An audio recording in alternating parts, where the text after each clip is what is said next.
Bonjour. La grâce et je dis la joie est renouvelée dans notre cœur quand il est question de prendre la parole ou parler de la part de Dieu. Peu importe le contexte dans lequel nous nous trouvons. Est-ce que tu peux dire à ton voisin que tu es fidèle? Son amour est infini. Nous vivons dans l'Église en général la mouvance du temps de l'Avent, l'avènement de Jésus. C'est d'ailleurs pourquoi vous remarquez la décoration telle qu'elle est ce matin. Nous nous rappelons qu'un Fils nous a été donné, qu'un Sauveur, Emmanuel, nous a été donné.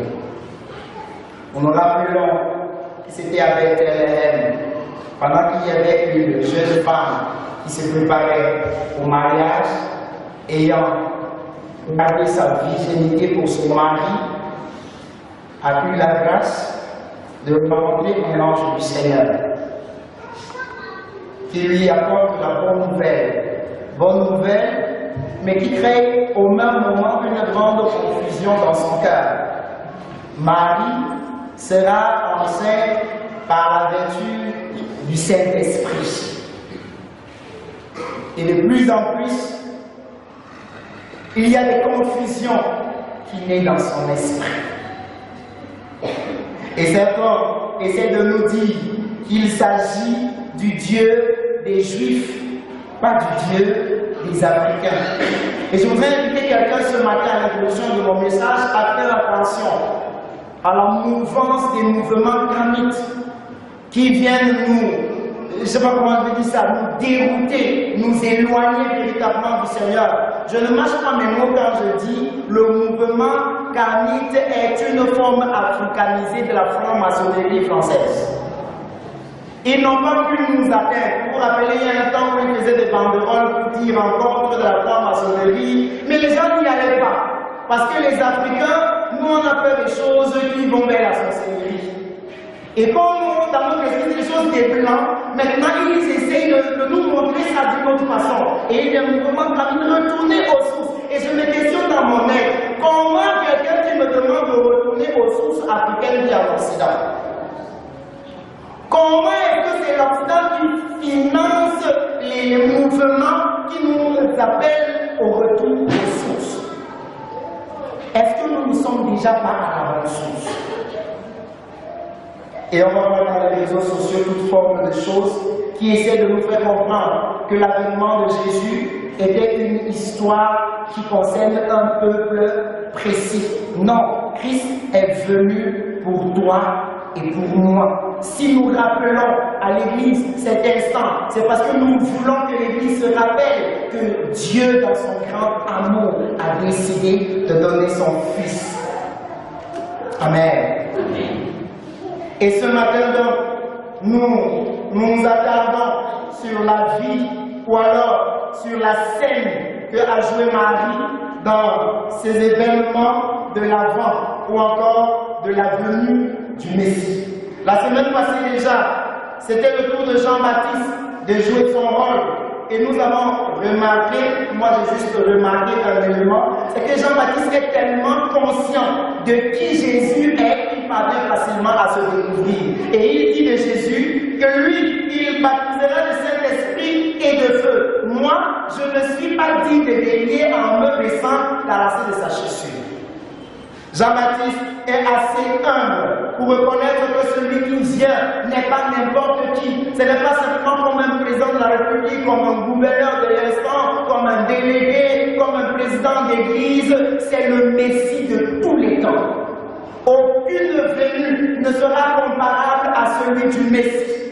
Peu importe comment vous essayez de décorer la venue de votre enfant, ça ne saurait être comparé à la venue du Messie. Jésus-Christ est vraiment venu et il est venu pour mourir pour nous. Et tout à l'heure, je parlais de Marie. Marie, après avoir reçu la visite de l'ange, qui lui dit qu'elle va porter dans son sein étant vierge. un enfant, il y a comme des confusions et certainement aussi des peurs.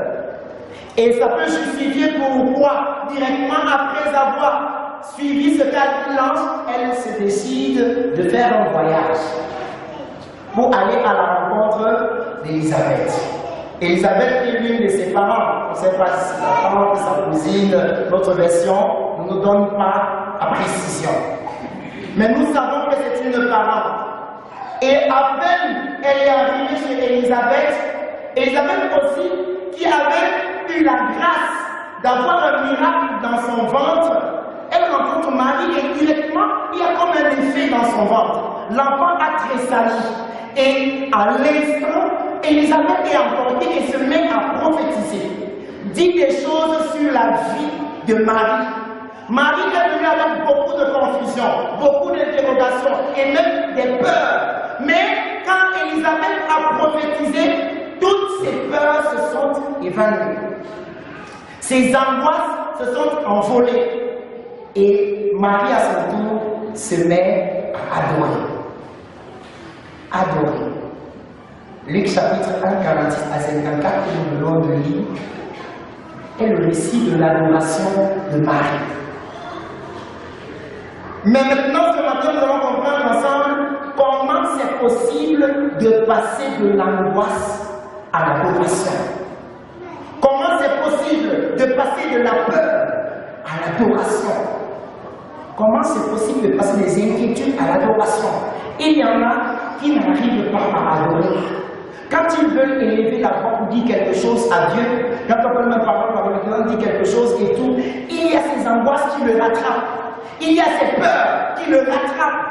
Il y a le quotidien, la vie autour de lui, les difficultés qu'il rencontre jour après jour. Il se dit, j'ai trop de difficultés pour adorer.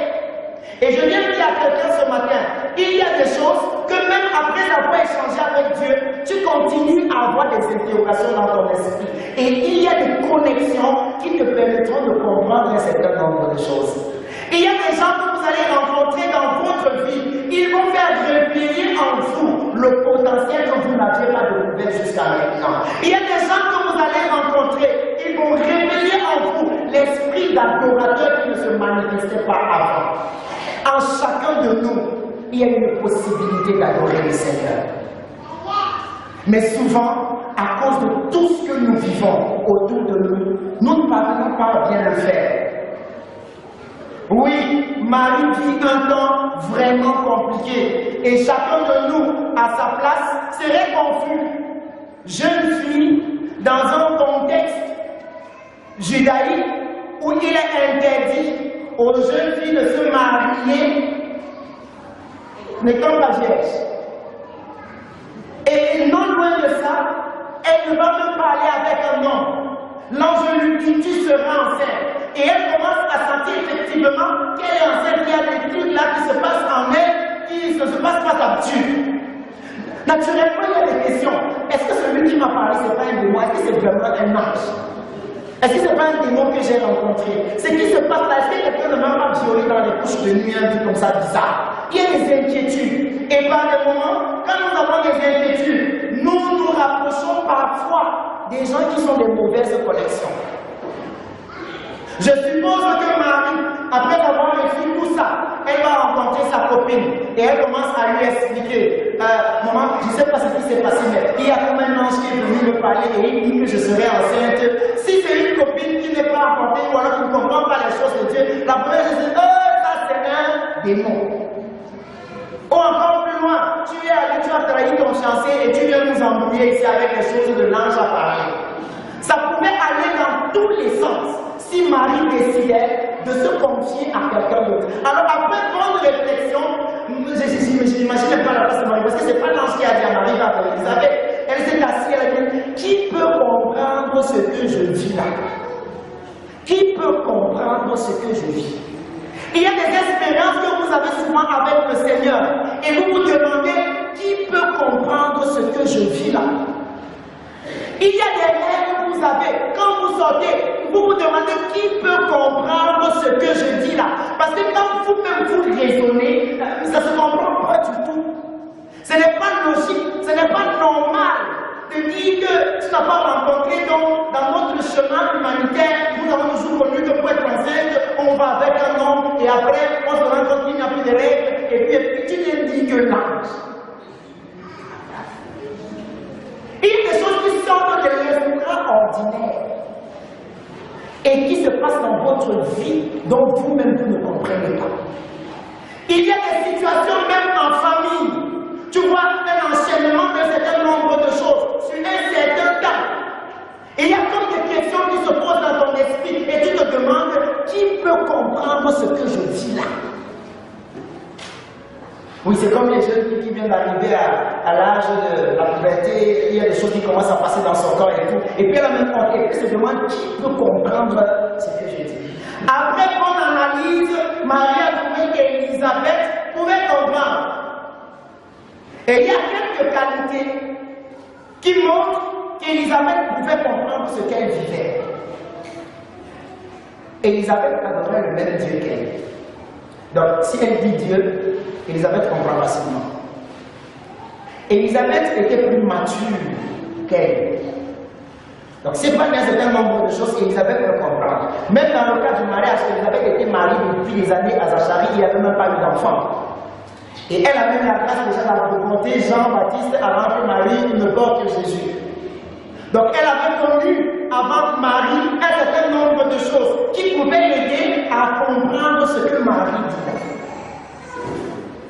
Et la troisième des choses, c'est qu'Élisabeth était mariée à un serviteur de Dieu.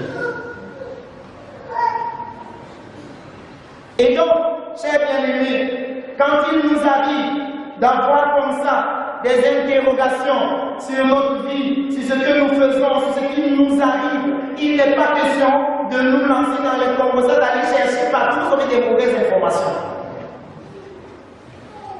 Il y a des endroits où vous allez chercher, vous aurez des mauvaises informations, vous allez déformer ce qui est en train de se passer dans votre vie. Souvent, c'est l'Esprit de Dieu qui est en train d'agir. Mais tu vas rencontrer une autre personne et dire, oh, ça, c'est le démon familial de ceci. Il faut semer la dîme pour que je puisse... Parce qu'il ne comprend pas lui-même ce qui se passe. Il n'a pas d'expérience. Et il y a donc comme ça, chers bien-aimés, des connexions dans nos vies qui peuvent nous éloigner de Dieu davantage. Et des connexions qui peuvent nous rapprocher et nous faire découvrir le potentiel qui est en nous. Et comme elle a bien vu, Élisabeth est la personne bien placée. À la rencontre d'Élisabeth, sans lui avoir dit un mot, sans lui avoir expliqué ce qui s'est passé, Élisabeth sent dans son être que celle qui vient est visitée de quelque chose de particulier. Et elle commence à prophétiser. La prophétie, dans vos vies ou dans la vie de l'Église, c'est un élément qui devrait susciter l'adoration. Amen. Si tu reçois une prophétie, après la prophétie, la confusion a augmenté, pose-toi la question sur la prophétie en question. La prophétie vient clarifier un certain nombre de choses. Et effectivement, Marie s'est connectée à la personne qui est capable de lui transmettre la prophétie. Immédiatement, elle se sent comme accusée. Elle commence à dire, oh Dieu, je t'exalte. Tu es bon, tu es élevé dans tous les temps. Ce que tu as fait dans ma vie, personne ne peut le faire. Et j'ai voulu ce matin, donc, m'arrêter sur les connexions précisément.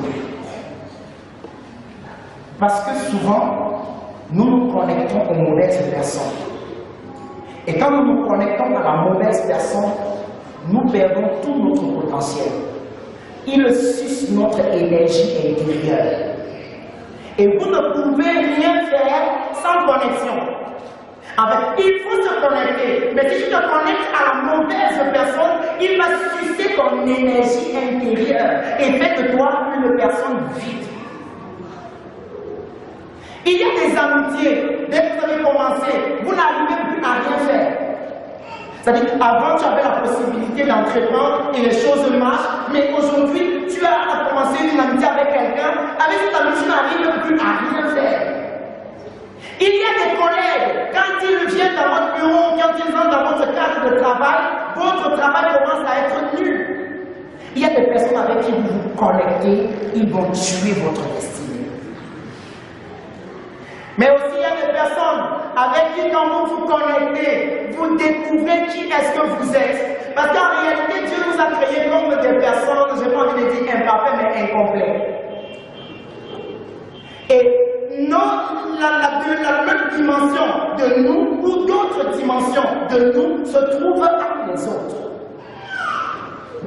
Et quand tu te connectes à quelqu'un en qui Dieu a mis une deuxième dimension de toi, forcément tu exploses. Il y avait dans le ventre d'Élisabeth, Jean-Baptiste, dans le ventre de Marie, Jésus, et les deux faisaient un ministère. Jean-Baptiste allait commencer le ministère et Jésus devait finir. C'est pourquoi les choses, le courant entre les deux, ça passe très vite. Et donc, je vais aller très vite. Comment se connecter à la bonne personne? J'ai proposé 3 éléments nous inspirant sur la vie de Marie et Élisabeth de comment nous connecter à la bonne personne. La première des choses, Marie s'est connectée à Élisabeth qui adorait le même Dieu qu'elle. Ne vous connectez pas aux gens qui n'adorent pas le même Dieu que vous. Ils vont sucer votre énergie intérieure. Amen. Ce que je dis est fondamental. Quand quelqu'un veut t'attirer dans la franc-maçonnerie ou alors te donner un poste dans un bureau et tout, il te donne une condition. Entre dans la franc-maçonnerie avec moi. Parce qu'il veut que tu adores le même Dieu avec lui. Quand tu vas adorer le même Dieu avec lui, il y aura fini dans le travail. Quand vous adorez le même Dieu, il y a fini. Mais si vous engagez à vous connecter à quelqu'un qui adore un autre Dieu, il est possible que vous allez vous détruire. Tu es chrétien, tu adores le Dieu souverainement élevé, et ton ami, ton meilleur ami, c'est un franc-maçon. Et il y a un problème. Amen. Je ne dis pas les gens qu'on rencontre, mais les gens à qui on se connecte. Tu es chrétien, ton meilleur ami, c'est quelqu'un qui va sur l'écran par-ci, par-là, il a un problème. Cette connexion avec cette personne risque de te détruire. Et je voudrais te dire ce matin, commence à éviter les mauvaises connexions. Avec qui est-ce que j'adore le même Dieu? C'est la personne qui est bien placée. Il peut d'ailleurs mieux comprendre les choses de Dieu. Quand je lui parle, voici ce que le Seigneur m'a montré. Lui, il a déjà le langage de ce Dieu, il peut me comprendre. Mais quand c'est pas quelqu'un qui adore le même Dieu que moi, ça devient vraiment, vraiment compliqué. Deuxième élément, connecte-toi à quelqu'un qui a une expérience plus grande que toi, dans le cas du possible. Que ce soit dans le domaine spirituel, dans le domaine séculier, peu importe où tu te trouves, cherche à te connecter à quelqu'un qui a une expérience plus grande que toi. Marie, après avoir évalué, n'est pas allée vers une petite fille qui n'a jamais connu ce que c'est que tomber enceinte. Elle n'est pas allée vers quelqu'un qui ne sait pas ce que c'est que le miracle. Parce qu'Élisabeth avait déjà connu le miracle, être enceinte presque dans sa vieillesse. Marie n'est pas allée chercher quelqu'un qui était moins âgé. Bon, quelqu'un peut aussi être moins âgé, mais avoir plus d'expérience. Elle est allée vers quelqu'un qui lui dépasse en expérience. Et Élisabeth était donc bien placée pour la comprendre. Troisième élément, connecte-toi à quelqu'un qui vit sensiblement les mêmes choses que toi. Qui vit ou qui a vécu les mêmes situations que toi. Élisabeth est, dans sa vieillesse, à la grâce de tomber enceinte. J'ai comme pendant que je voyais ce message, il y a comme quelque chose dans mon cœur, 2 miracles qui se rencontrent. Ça fait comme une fusion de miracles. Elle a connu sensiblement ce que Marie est en train de connaître. Et Marie a envie de savoir comment est-ce qu'Élisabeth a géré ce qui s'est passé. Ne vous connectez pas aux gens qui, parfois même on peut être en train d'adorer le même Dieu, mais on a vécu des choses carrément différentes. On est carrément à l'opposé. C'est possible que quand tu m'expliquais ces choses-là, dans mon esprit c'est, mais qu'est-ce qui se fasse là. Parce que vraiment, cette autre expérience de la foi, je ne connais pas. Mais si je me dis sensiblement les mêmes choses, je suis bien placé pour te comprendre et pourquoi pas t'aider. Dernier élément, connecte-toi d'abord à Dieu par l'adoration. Pourquoi se connecter d'abord à Dieu? Parce que Dieu est le connecteur par excellence. Après toute réflexion, après toute analyse, tout ce que tu as vu ici, tu as vu là-bas, il y a Dieu qui est souverain. Il est capable de prendre quelqu'un au pôle nord et connecter cette personne à une personne qui vient du pôle sud. Il est capable de connecter les gens de langues différentes et faire quelque chose d'extraordinaire. Alors, connecte-toi premièrement à Dieu. Et comment est-ce qu'on se connecte à Dieu? Au travers de l'adoration. L'une des choses fondamentales qui honore le cœur de Dieu, ce qui réjouit le cœur de Dieu, c'est l'adoration. Quand un frère, quand une sœur est capable de s'humilier dans l'adoration, est capable de reconnaître que Dieu est souverainement élevé et que lui est rabaissé, ou alors que lui est le sujet pendant que Dieu est le roi. Et j'aime quand un homme de Dieu dit, pendant qu'on adore Dieu, c'est alors qu'on se découvre. C'est-à-dire, vous ne vous connaissez pas, vous pouvez ne pas bien vous comprendre, vous pouvez ne pas savoir un certain nombre de choses sur vous-même, mais plus vous adorez Dieu, plus vous vous découvrez. Si Dieu est le maître, si Dieu est mon maître, ça sous-entend que je suis son sujet. C'est vrai? Si Dieu est mon Seigneur, ça sous-entend que je suis son sujet. Je lui appartiens. Alors, je suis un sujet, un serviteur. Je suis né pour accomplir quelque chose et je dois rendre compte à quelqu'un. Si Dieu est mon papa, ça signifie que je suis son enfant. Plus j'adore, plus je me découvre. Et ce matin, nous voyons effectivement Élisabeth qui dit, oh Dieu, tu es venue dans la bassesse d'une servante et tu t'es glorifiée. Elle voit Dieu tellement grand, tellement élevé et par conséquent, elle est rabaissée. Et un autre serviteur de Dieu pouvait dire, il n'y a aucun adorateur qui peut se maintenir dans l'orgueil. Amen. Il n'y a aucun adorateur qui peut se maintenir dans le cœur. Parce que plus vous adorez Dieu, vous vous rendez compte que vous n'êtes rien du tout. Vous vous rendez compte que sur la terre, et j'aime une sœur qui a un jour mis son statut, elle a mis un gros cercle et elle a mis un point qui n'était pas visible. Et elle dit à Dieu, c'est toi le créateur de l'univers. Et dans l'univers, je suis un point invisible. Elle reconnaît que Dieu est grand au-dessus de l'univers créé, mais que devant la grandeur de Dieu, elle n'est qu'un point, mais un point que Dieu considère. Ça change la façon de comprendre les choses. Et plus vous vous élevez dans l'adoration, plus vous évacuez les angoisses. Celui qui vit dans l'angoisse, qui vit dans la peur, qui vit dans la tristesse, qui vit dans l'incompréhension, qui vit dans le questionnement. Frères et sœurs, cherche à adorer Dieu pour découvrir qui tu es. Peut-être qu'il y a un flou sur ta personne. Quand tu te regardes dans un miroir, tu te demandes qui est-ce que je suis. Pourquoi ce qui m'arrive m'arrive? D'ailleurs, qu'est-ce qui m'arrive? Plus tu vas aller au cœur du Père, plus tu vas découvrir sans avoir demandé. Peut-être tu te demandes pourquoi telle chose arrive à telle personne, ça arrive ici, comme ça arrive là-bas, et moi ça ne m'arrive pas. Pourquoi c'est? Adore, tu vas découvrir, parce que c'est lui qui t'a créé. Il a fait, maintenant qu'il t'a fait, il y a comme une notice. Et s'il est le créateur, il sait mieux pourquoi, quoi est mis à quel endroit. Alors, va dans la présence de ce Père. Et quand tu vas te connecter à quelqu'un, parce qu'il y a un bon marché, reste attaché à cette connexion. Il y a des gens qui étaient comme des conducteurs pour toi, pour ta vie et ton ministère. Et parfois, pris par le cœur, tu as envie de dire, ah, ne fais pas le chantage, si tu veux, tu bats. Et dès qu'il arrive de l'autre côté, ton ministère devient l'ombre d'elle-même.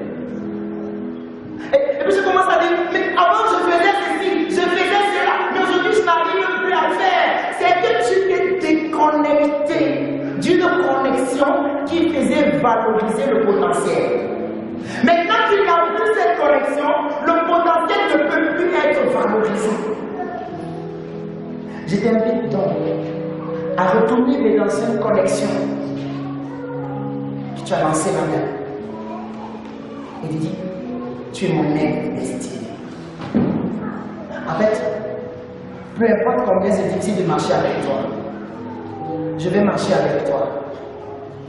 Parce que ce que je suis, ce que je vis, dépend aussi de ce que Dieu a mis en toi. Beaucoup sont vagabonds et errants sur la terre parce qu'ils n'ont pas pu trouver de connexion. Et quand je parle de connexion, ce n'est pas seulement de mariage. Non, la connexion, parfois, c'est un ami. C'est un ami qui vient devenir plus qu'un frère. Un ami qui t'accompagne dans tout, qui fait un certain nombre de choses avec toi. La connexion, parfois, c'est un partenaire. La connexion, parfois, c'est un ouvrier, un nouveau employé que tu as pris dans ton entreprise. Et tant qu'il est dans l'entreprise, l'entreprise prospère. Dès qu'il sort de l'entreprise chute. Et tu me demandes, mais qu'est-ce qui se passe? Les gens n'ont pas besoin de dans le travail. Ils disent non, c'est que tu t'es déconnecté de la connexion.